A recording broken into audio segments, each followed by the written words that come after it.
But now we have another scientific conference coming up, and I'm very curious about this topic especially, and I'm very glad that you're here. And he was here the whole morning, interested, just like you were, and this is outstanding. Some scientists, they just dash in and dash out, but some stay with us for some time.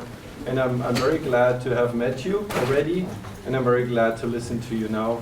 Roger Diamond, with your topic, thank you very much. Thanks for coming. Thanks, Friedrich. Right. I haven't been part of the rest of your session yesterday, but at least I got a taste of the talks this morning. This is going to be very different, and we're going to talk about water on land, not in the sea. And water is an interesting topic because it affects everything. In fact, you probably know that if there's one ingredient that is essential for life, it's not sunlight, it's not photosynthesis, it's water, right? There are organisms that live far down in the crust, kilometers below the surface. They don't rely on any plants or photosynthetic things, but they do need liquid water, okay? So before I go into my talk any further, can anybody recognize where that photograph is taken?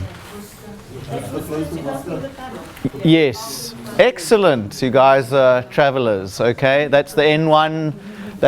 Anybody know the name of that river?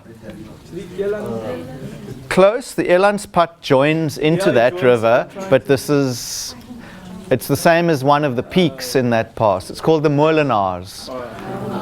Yeah, the Molenaars. And then it flows into, which river does it flow into? Yes, the Breda, which is one of the biggest catchments. I think it's the second biggest catchment in the Western Cape. Okay, so we're going to talk about water in a few different types of ways. So the talk might feel a little bit broken up, but I wanted to give you a taste of some of the different aspects of water and the science around water. So firstly, we can say, what is water, right?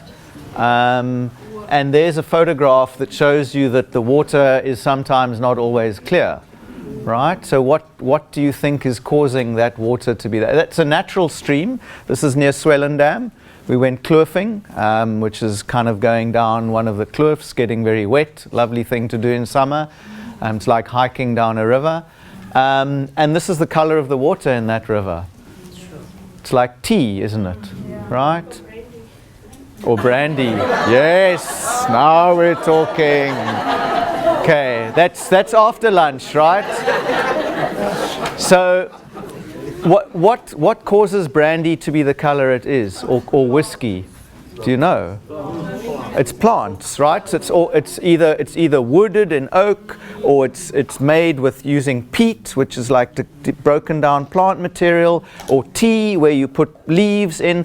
This is exactly what is coloring this water. It's organic acids and organic compounds that give this a tea-like color. It doesn't have much flavor, but it does have a bit of a flavor. But yeah, that's correct. So that is part of water, those dissolved things that are in the water as well. So there are a few sciencey slides, and the idea, we're not going to try and understand them in full now, but the idea is you guys can get these presentations, right? Yeah. So this is a bit of a resource for you to use. But essentially, water is H2O, most of it. But there's suspended matter. Those are the actual particles that are floating in the water. Have you ever seen the Orange River or the Garip River? It's like a muddy color, right? Because it's full of little clay particles. And if you then take a bottle of that water and let it stand for a few days, those clays will settle and the water will clear, right? So that's what we call suspended matter. Then there's the dissolved matter. Those are things which are actually at a molecular level. They are in with the water molecules. And they can be major anions, the things which are in water in large quantities and affect the taste. Major cations.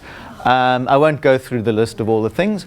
The minor anions, the minor cations, and then even trace elements. And you'll see there's lithium, uranium, chrome. It's all in water, right? It's just how much, right? Some of these things are in water in parts per trillion. So a part per trillion is like that much on the way to the moon, right? It's really not much. But these things are there in very small quantities. And sometimes they're there in large quantities, which can be a problem. And that brings us to pollutants. Okay, what is a pollutant? It's something that's there in a quantity that we don't want it to be in. So it depends on the use of the water. If you want to drink water, as a human, you need it to have certain standards. But if you're using it to irrigate a crop, the standards might be different. So I might call the water polluted for myself to drink, but it might not be polluted to put on the ground and water a crop. Or it might be the other way around, because strawberries actually are very fussy. Strawberries are fussier than you and me when it comes to water quality. They like very, very clean water. And in fact, cows are very tolerant. You can give water for cows to drink that you can't put on your apple trees. So it's interesting. So pollution is very subjective.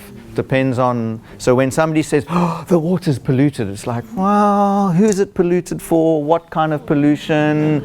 You know, very, very difficult argument. So be careful of what you read in the newspaper. But what are these pollutants? So they can either be inorganic pollutants, salts or metals. The salts or metals are things like this, okay? Or they can be organic. And the organics include pesticides, herbicides, pharmaceuticals. This is becoming a bigger and bigger problem, right? Have you noticed, I mean, some of you I see are not as old as Friedrich and I, but do you remember the pharmacy 20, 30 years ago? It was a small shop, right, on the side of the street. Now you go to Dischem, Clicks. People are just taking more drugs, right? It's becoming bigger, bigger business. And the drugs go through you. Sometimes they get, they do get processed, obviously, by your body, but they break down into other smaller molecules, which can also have effects. And they then go through you into the toilet, into the sewage works, and sometimes they go right through the sewage works, back into the environment, into the river, and then we end up drinking them again. Right, it's real. Not so much in Cape Town, because we get our water from lovely mountain catchments. But in places like Johannesburg, where you get your water from the Vaal River, or Windhoek, where they recycle their drinking water because it's a desert. Okay, so if any of you have drank Windhoek lager, that's recycled. That's why it tastes so good, right? So,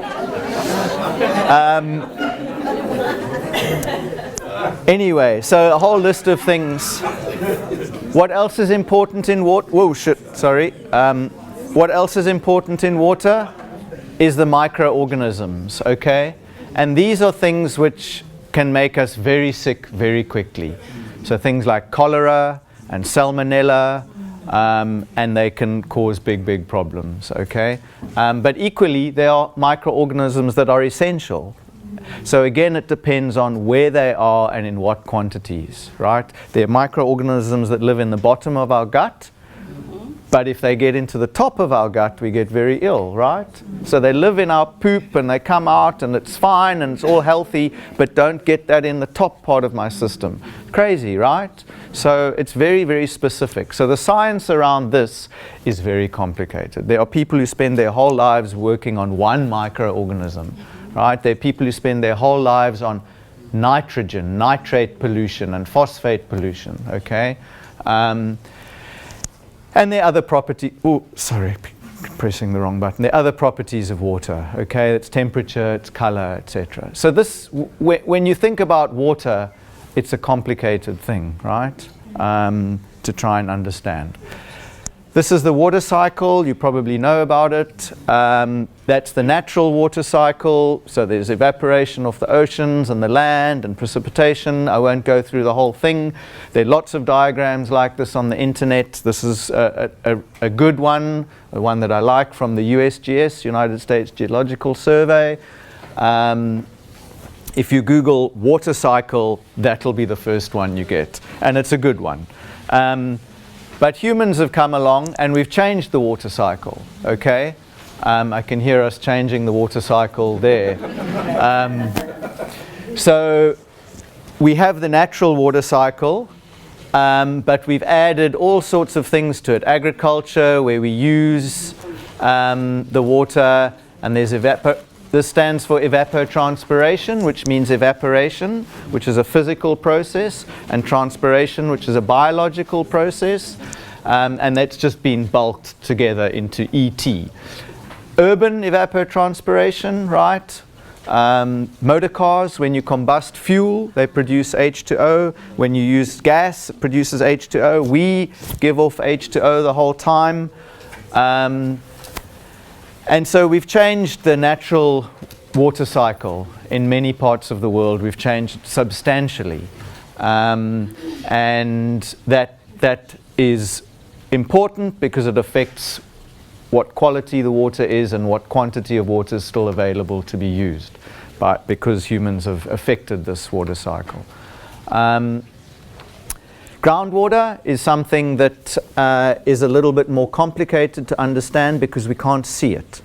So surface water is quite easy, and precipitation, the water cycle, is often easy to understand because you can see rivers, you can see reservoirs, you can see crops being irrigated with sprayers. You can understand the surface water cycle. The groundwater cycle, or the groundwater part of the water cycle, is harder to understand because it's happening under our feet, invisibly, okay? And it's extra complicated because we have unconfined aquifers, which are open to the atmosphere. So as the atmospheric pressure changes, so the water level actually goes up and down. And if rain falls down, it can recharge into that aquifer. If you drill a shallow borehole, you can pump out of that aquifer. But because geology, the layers of rocks, sometimes include not only material that can have water in it, but sometimes material that cannot have water in it, this is known as a confining unit. It's basically like a clay-rich rock, which does not allow water to move up and down through it, not very easily. And that means you can sometimes have an aquifer down here which is not in communication with the surface, okay? So that it can be a good thing because pollution can't get into here very easily, okay? But the problem with this is if we exploit it and take the water out, where's the water coming in? Okay, the water is coming into the confined aquifer far, far away. So now you need to understand how much water is coming into this aquifer, how much water is coming out. Where is it coming in, where is it coming out? And this is a complicated thing because it depends on the geology. So now you need hydrogeologists, people who understand geology and they understand groundwater. And the only way to understand these aquifers is to drill deep boreholes into them. And that's expensive. Anybody know how much it costs to drill 1 meter of a borehole, roughly? Just 1 meter. It's about 1,000 rand a meter, roughly. And then if you want to construct the borehole, in other words, once you've finished the drilling, you need to put the casing down and the screens and the cement and things to make it so that you can pump water out nicely. It's again about another 1,000 rand a meter, okay? So if you want to drill a 500 meter deep borehole and construct it, R1 million minimum, okay? So boreholes are expensive. So scientists, we don't get to drill boreholes. The farmers drill the boreholes for us and we go and check it out. So that's just an example of the complexity around groundwater. So when we try and understand groundwater resources, we need to have specialists to come and help us do that. This is a map showing South Africa, and the base map is precipitation. So that you can see the very wet areas, 1,000, 1,500. So 1,000 is 1 meter of rain a year. 1,500 is that much rain, okay? We've had in Newlands or in the Newlands Claremont area, we've had nearly 1,500 millimeters this year. It's been a very wet year. That's that little blob over there. And you can see the Cape Mountains. There's lots of rain on the mountains, but when you're away from the mountains, it's quite dry. In the eastern part of the country, because of the which ocean current? The Agulhas current, which is how many degrees centigrade on average? 24. Okay, these are facts I've just learned 2 hours ago. Okay, a lot more rainfall, right? Because that warm ocean evaporates the moisture and it comes on the land and it rains much more. But note that most of the country is actually quite dry, 300, 400 millimeters per annum. Okay, so, and in addition, because of that dryness, what people have done is they've built huge reservoirs and dams and then decided to transfer huge amounts of water from the catchments. This is water going to Pretoria and Johannesburg. This is water going to irrigation schemes. And you can see that the original natural flow of the river is now down to less than half. It's like a third of what it was. Which means that in a dry year, the farmers along the river here have almost no water. And most years, this river doesn't actually flow out to sea. It just comes up to a big sandbar, and then the last bit of water goes through the sand, which is a problem because the fish then can't get in. This last summer, the river was open to the sea because there was the whole country had a very wet season, winter and summer rainfall. Here are two graphs that show in a slightly different way the water use in South Africa. The one graph just shows the use of what humans use the water for. Okay, so agriculture, absolutely the biggest water user, right? Growing food. Industry, so that's mining and cement kilns and blast furnaces. Municipal, so that's our own usage in our homes and schools and hospitals and hotels and things like that. This is water that trees use, plantations. There are a lot of plantations of trees, particularly in this part of the country. KZN, Mpumalanga, lots of trees planted there. And the trees are used mainly for construction, timber, like the root timbers in your house, also for making paper. And what's the third big use of trees in South Africa? John's cheating, he's a geologist. The third big user is the mines, because when you dig down underground, the rock on top wants to come down. So you use props. You put a whole bunch of wood, you stack it up, and then that helps support the ceiling with hundreds of meters or even kilometers of rock above you.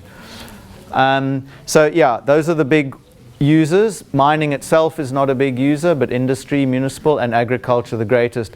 But the graph that is more interesting is the graph that includes the natural usage by the environment, and you can see that what's left for the environment is only, according to this graph, about 20%. And given that that graph is a few years old, we're probably down to 18, 17, 16% now. So the natural environment is only getting a tiny amount of all the water that's available, because basically we're just feeding humans all the time, right? There are a lot of us. There's no shortage of humans, actually.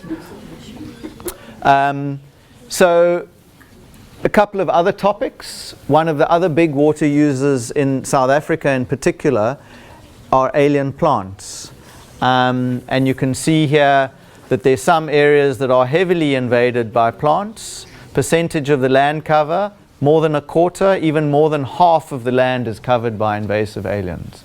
Now, South Africa is not a country with a lot of trees. We have fynbos, we have succulent karoo, we have grasslands. So most of the invaders in South Africa are trees. They grow tall and they shade out the indigenous plants. As a result, those trees are big water users because they need to build their big trunks and their branches. So that the invasive plants in South Africa use more water than the indigenous plants. So this is a very big effect on our water usage. Some people reckon it's up to 10%. And in the big day zero drought, which happened in Cape Town, there was all sorts of frantic work done, and it was very clear that the quickest and cheapest way of getting more water supply to Cape Town was just to go and cut the aliens out of the mountain catchments. much quicker and cheaper than any other option. And unfortunately, it hasn't been done. It's been done a little bit, but not enough. So related to the water issue is soil, right? Because as you saw, one of the major uses of water is agriculture. Now, if your soils are being lost and being disturbed, then the water use efficiency of your soil goes down. If you have a nice thick soil like this with all its layers, lots of organic activity, and it's healthy, the rain that falls into that soil is able to go into the plants, and you get a maximum benefit out of a certain amount of water. When your soil has been washed away and it's only this thin now, and it's lost all of its organic layers, then when the rain falls, it just goes through the soil and out to sea again. Okay, so you lose the efficiency. So when you start damaging your soils, you reduce your water the effectiveness of the water that you are getting and that you are using. There's a lot of soil loss. Most of that's due to overgrazing and ploughing of land, and also developing too close to water courses. And then what happens is the river, when the rain comes, it flows very strongly, and the river starts eroding and turning into a gully, and then you lose the soil as that gully erodes up the slope. Here's a graph showing groundwater use, and what you can see here is the actual quantities aren't important, but that groundwater usage varies quite a bit. Okay, most of the groundwater use is in this area that's close to the Cape, the mountains that receive lots of rain. So farmers have tapped, and towns have tapped boreholes into those rocks and use that water. But the real reason I'm showing this graph is these pink dots are groundwater dependent towns. What that means is towns that actually depend mostly on groundwater for their water supply. So without the groundwater being managed, these towns will cease to exist. And mostly they're quite small towns, but some of them are larger, like this is Hermanus, and they're a major groundwater user. And then several smaller towns along the west coast like Lambert's Bay and Elands Bay. There are towns along the east coast here. That's Mossel Bay, so these are smaller towns like Stilbaai, Cape Agulhas, Struisbaai, etc. And the important thing is that, as I mentioned, groundwater is difficult to understand and to manage. And one of the other things is that groundwater is recharged by rainwater, okay? But it takes a long time for the rain to get into the ground and affect the groundwater. So when you have a drought at the surface, it might only be years later that you see that effect in the groundwater. And when you've been overusing the groundwater and you're having climate change and you're having soil loss and too much use of water, you might still have plenty of groundwater and you say, oh, everything's fine, but it's still taking its time before it's going to have that effect on groundwater. So there's what we call a lag effect between the causes and the consequences. And with surface water, it's quick. It happens straight away, within days or weeks or maybe months at the most. But with groundwater, it can be years to even decades later that the problems start to arise. And then they take much longer to fix. Okay, so this is a graph showing you, and for the Northern Cape, it's even more. Almost all the towns in the Northern Cape are groundwater dependent. Well, not all, but a lot of them are groundwater dependent, except for one or two on the river. Let's jump back to surface water. It's a bit hard to see some of these colors here, but basically this is a graph showing the condition of the surface water resources. And you can go from good condition here in sort of dark blue through to red, which is really terrible, and yellow, which is sort of okay. And what you see here looks like, oh, this is great. There are lots of rivers in good condition. Who of you have driven through the Karoo or from the Karoo? Are these actually rivers here? No, those are water courses. Like, it becomes a river for 2 days after it rains, but otherwise there's nothing going on there except maybe a bit of groundwater going through the sediments. So when we look at all of this and we say, oh, look, the rivers are all in good condition and some of them aren't, well, actually, out of all of the rivers that are flowing, they're basically all in bad condition, because this is the area where the rivers are flowing. So this is an example of being careful when you interpret a graph, okay? It looks like there are lots of rivers that are meeting the A condition, but they aren't actually. They're just rivers where there is no water in them. But yeah, you can generally see that around the urban areas, the rivers are the worst, and these agricultural areas, the Swartland, the Overberg, are very heavily farmed. This is around Oudtshoorn area, so the impacts are heavy in those areas, okay? So the rivers aren't in great shape. Here's a similar type of graphic showing us the state of the rivers on the Cape Peninsula, and they, in this case, they've got little symbols. It's quite cute. I like this graphic. This is for the water itself. These are for the crustaceans like crabs. That's for the fish. That's for the vegetation, and I think that's an overall ecosystem rating. And you can see that for this river in particular, this is the Liesbeek. It's terrible. Or actually, that's the Liesbeek, sorry, and that's the Black River, and that's the Liesbeek. But yeah, purple's absolutely ghastly. But the rivers down here in the south, where the national park is, are generally quite good. And these rivers on Table Mountain are excellent, up on the mountain. So if you ever go for a hike to the Dyser River, that's lovely. But the rest of these rivers in the Cape Flats area and around the city are in terrible condition, right? And I always find it surprising that you actually see flamingos and storks and egrets and things in those rivers. But a lot of those birds are foraging or feeding elsewhere, okay? So they're not just living in that one polluted river. They get a bit of pollution and then they go back for a bit of clean stuff, backwards and forwards. Right, so obviously we can't talk about anything these days without talking about climate change. This is a bit of a hard graph to see, but those are monthly temperature measurements and monthly precipitation measurements. But instead of the absolute amount, what they show is the amount above or below the average, the long-term average. And you can see that for temperature, this graph starts in 1980 and ends here at 2023. It's very clear that from the 2000 onwards, there is a lot of red happening, and particularly after 2012, these few years, it's really, really getting warm. There are hardly any cold years. Occasionally a bit of cold. These are the last months, actually. This graph is very, very recent. So I think that's like March and April, which were ridiculously cold in Cape Town because it started raining in March, which is normally warm. But other than that, things are definitely hotting up. For rainfall, it's not so clear, right?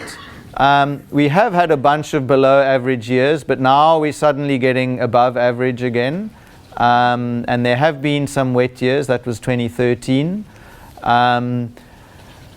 Yeah, the trend is not so clear for rainfall. But for temperature, definitely, things are getting warmer. And the thing is, even if you have your average rainfall remains the same, but your temperature gets warmer, what does that affect? Evaporation, right? So even if we maintain the rainfall, there's going to be much more evaporation because of this. Only 1 degree centigrade will have such a big difference. Remember the difference in rainfall between the 12 degrees C and 24 degrees C ocean current. You had a massive difference in rainfall, okay? So 1 degree C is not going to cause just a 1% increase in evaporation. It's going to cause like a 5 or 10% increase. So potentially huge impact on your water resources available, even though we're getting the same amount of rain. But actually it does look like we are getting drier overall, and that's the concern. This graph, what does this show? Temperature trend. So it shows the temperature trend just in a different way, that it's very clearly rising. This is the website Meteo Blue, which is very useful. It has all sorts of interesting ways of displaying this information. And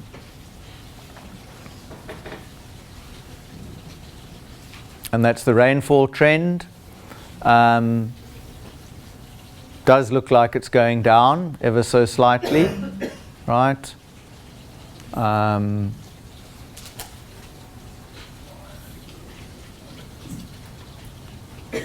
Okay, so we've spoken a bit about different types of what is water, different types of water, where water occurs, the state of the rivers, what we use our water on broadly as a society, and then we can also look at a little bit at our personal water use, okay? So this graph excludes gardens and pools, so it's just for indoor living. And obviously it's an average. It depends on you and how you do things. Notice that the bath is almost nothing. So this is probably based on European statistics because people don't have baths in houses anymore. There's no space to have a bath in the average European apartment. Just takes up, so you have a shower. And in South Africa that's happening as well. We don't have space for that, and we all know we don't have that kind of water to use, so we don't have baths being built anymore in general. But yeah, look at your washing machine is about a quarter, your toilet's about a quarter, your showering and washing is about a quarter. Look at the leaks. It's a lot, hey? Just 10-15% on leaks, okay? And dishwashers actually are quite water efficient, but they use a lot of energy.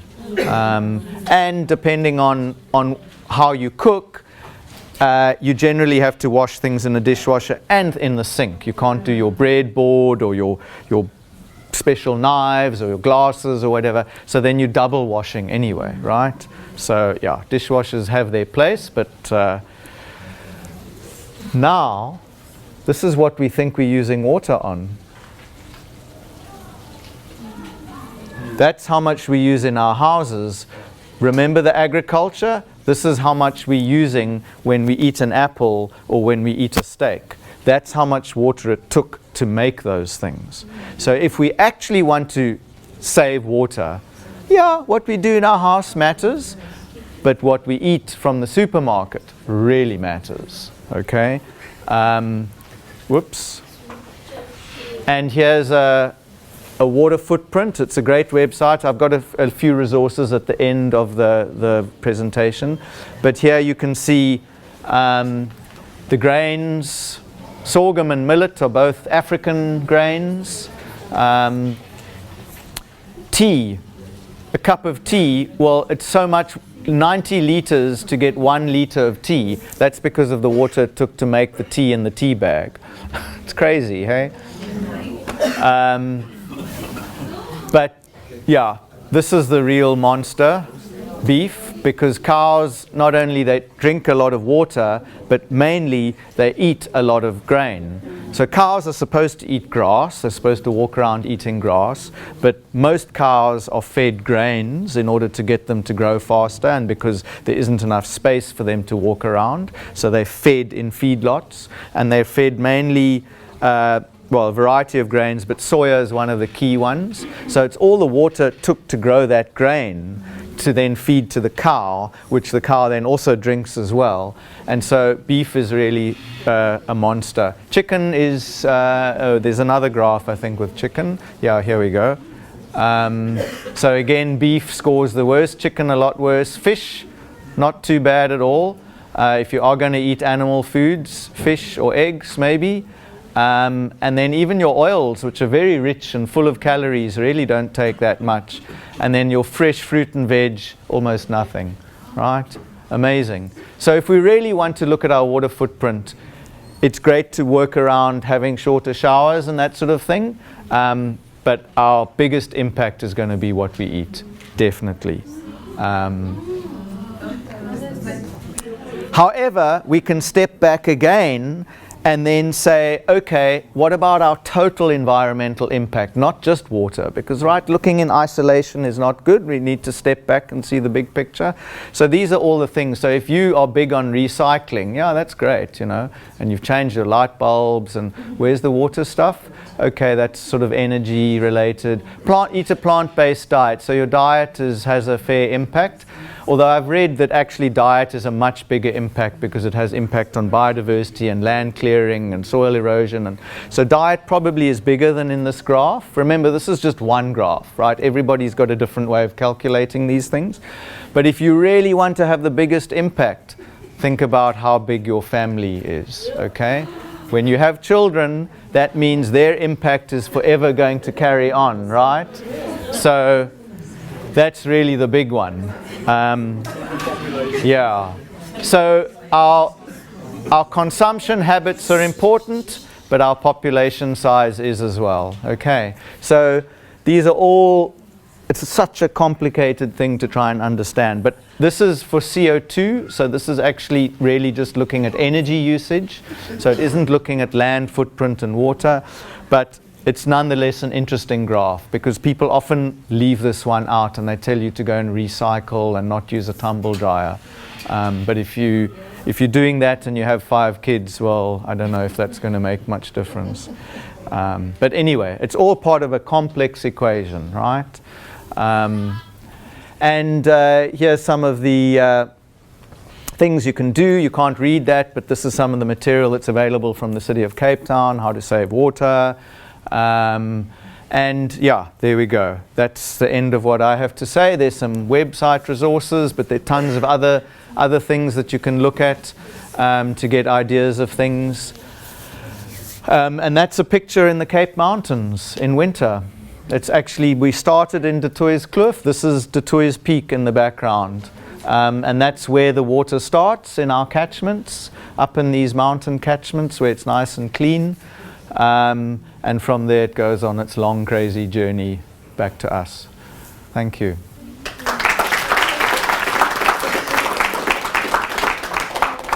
Can I add something? Yes. To the water footprint? Yeah. In one of these books, which I have written with teachers from gift workshops, there is it's a teaching unit not written by myself, but by a teacher from a primary school.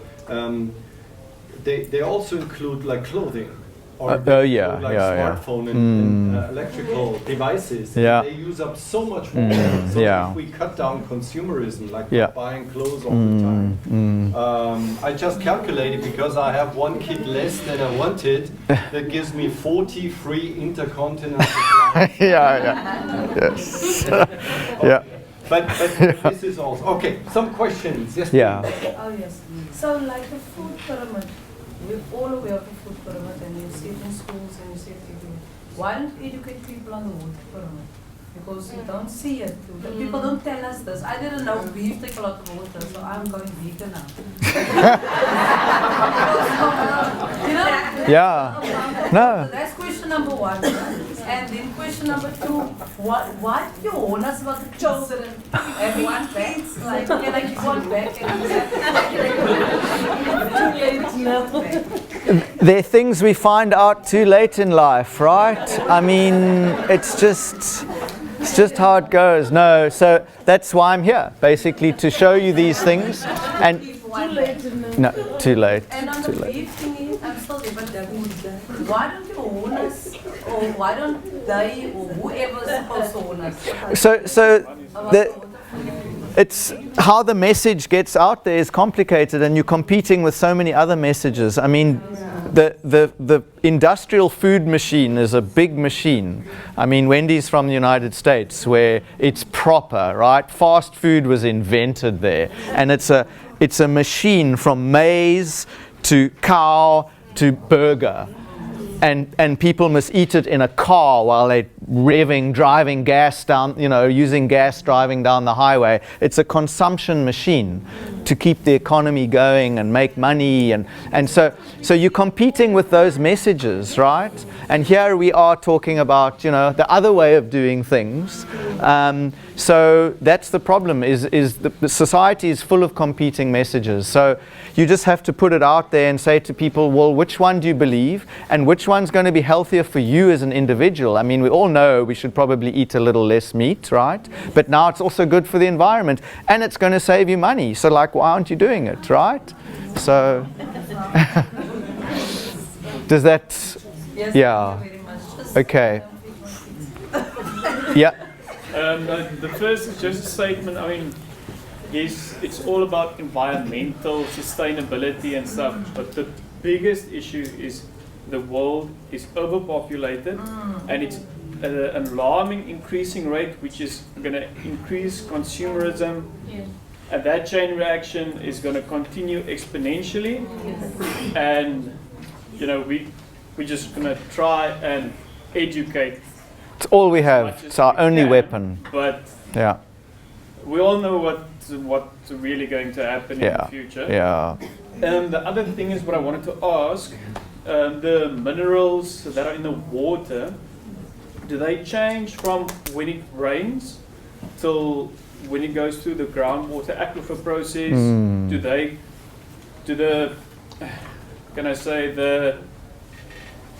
The minute amount of lithium and copper, and do they cling to the water molecules as that goes through the groundwater? Yeah, so basically rainwater, unless it's polluted by atmospheric pollution, tends to be very, very clean water with very little dissolved matter in it. Yeah.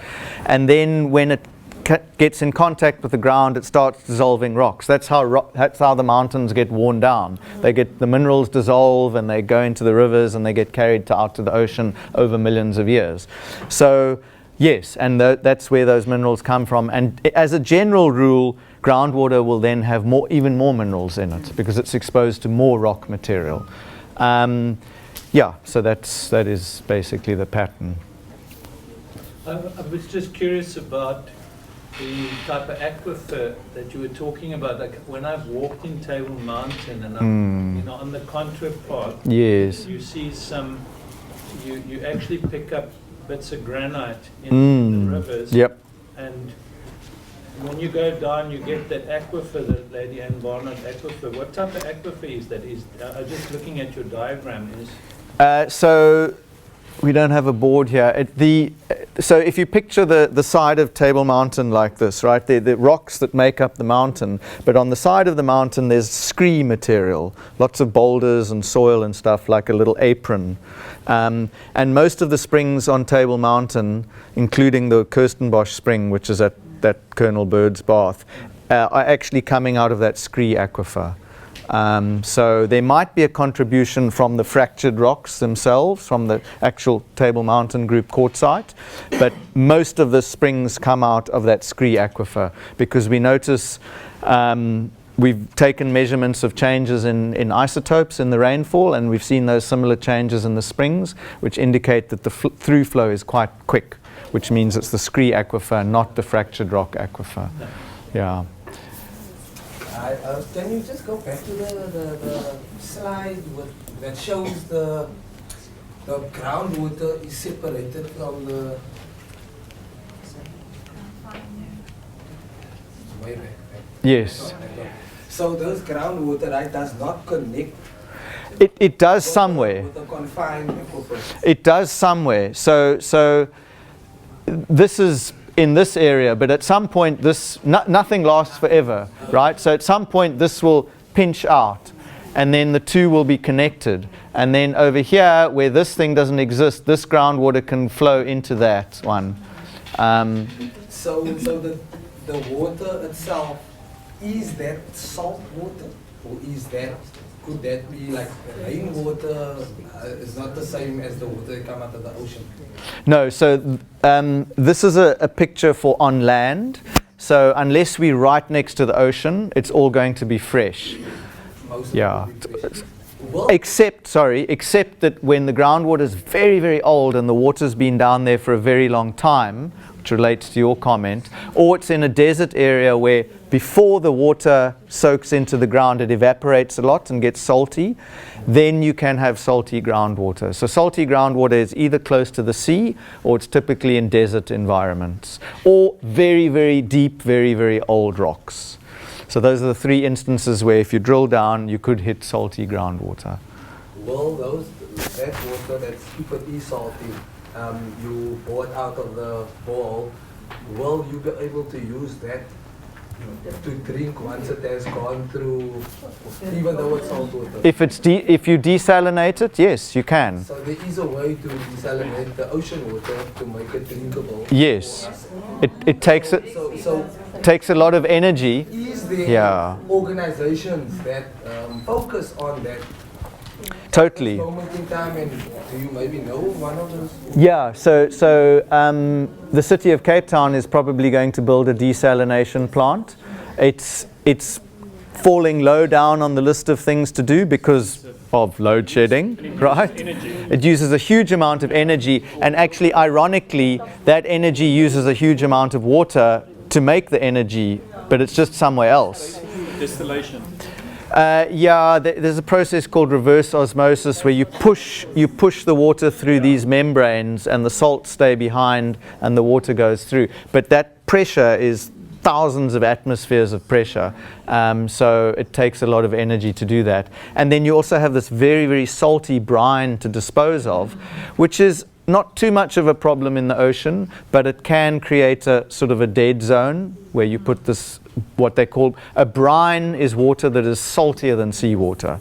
So where you put the brine back in the ocean, it can be a problem. So if you have a desalination plant inland in the desert areas where you have salty, there the big problem is what do you do with the brine, because you're not close to the ocean. So that's why nobody ever does desalination in the middle of the continents, because of that pollution issue with the brine. But there are countries in the world which are 100% reliant on desalination, like Dubai or Kuwait in the Middle East where there's no rain. It's like desert. So Does water regulate Earth's temperature?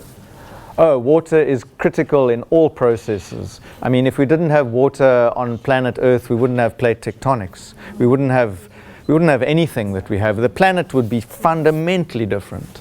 But that's in a very big picture. In a more immediate way, yes, water, I don't know if you guys know about thermal capacity. How much energy does it take to make something warm up?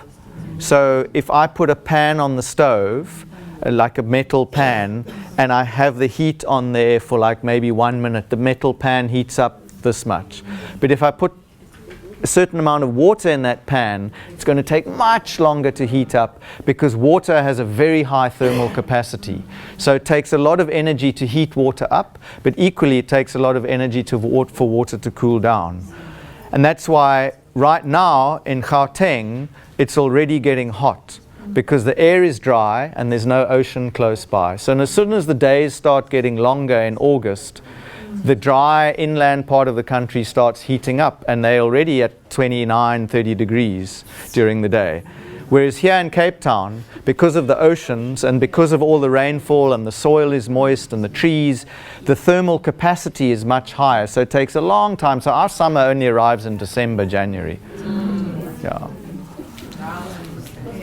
So two more Yeah. questions over here. I just want to do a quick statement. For 10,000 years before our law, the United Nations says the world population was about 2 billion. As soon as I was born, it started going up. 8 billion. So it's all my fault. Yeah. There we go. Now you know who to blame. Do you think there will be one day when there will be no fresh water on Earth? I don't think it'll ever get quite that bad. I think our civilization will fragment and sort of collapse in bits and pieces, and there will still be places where there's fresh water. But the interesting thing is these pollutants I spoke about, like pharmaceuticals and various breakdown products. CFCs, for example, you know what CFCs are, they're used in refrigerants. And some of them are outlawed, but there are still some of them are being used. You can go to Antarctica and you will find CFCs falling in the snow there. They're all over the globe. So humans, the things we have made have penetrated everywhere. So yes, there's still fresh water to drink, but it's all got the fingerprint of humanity on it. Yeah.